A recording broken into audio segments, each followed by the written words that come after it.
안녕하세요. 오브제 성형외과 이경문 원장입니다. 오늘은 유튜브 통해서 올라온 Q&A 몇 가지가 있어가지고 그거에 대해서 짧게 제가 답변을 좀 드리려고 해요.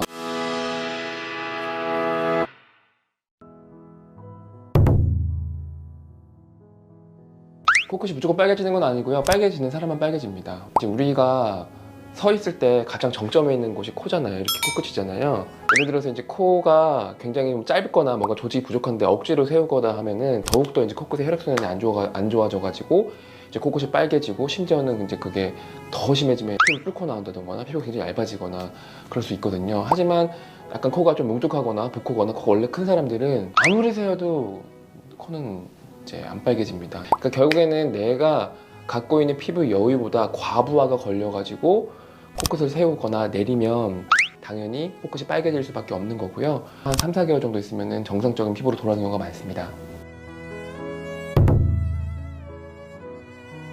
정상적으로 코 수술해가지고 비중격이 휘거나 정상적인 수술이 됐음에도 불구하고 코가 막히는 경우가 있을 수 있는데, 그건 일단 점막이 부은 경우가 가장 흔하고요. 점막이 붓기 때문에 그만큼 이제 콧물이 많이 나오고, 이제 그런 경우 때문에 코가 제일 많이 막히는 거고요.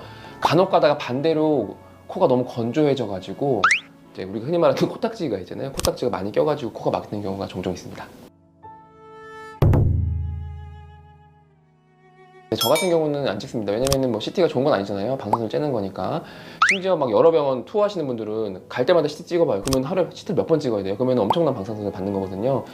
CT라는 거는 구조물을 보려고 하는 건데, 어차피 수술을 하시게 되면 제가 직접 제 눈을 보고 구조물 뭐 비중격이 였는지 뭐 비중격이 양이 얼마인지 그걸 볼 수 있는데, 굳이 그거를 미리 보는 게 의미가 있을까요?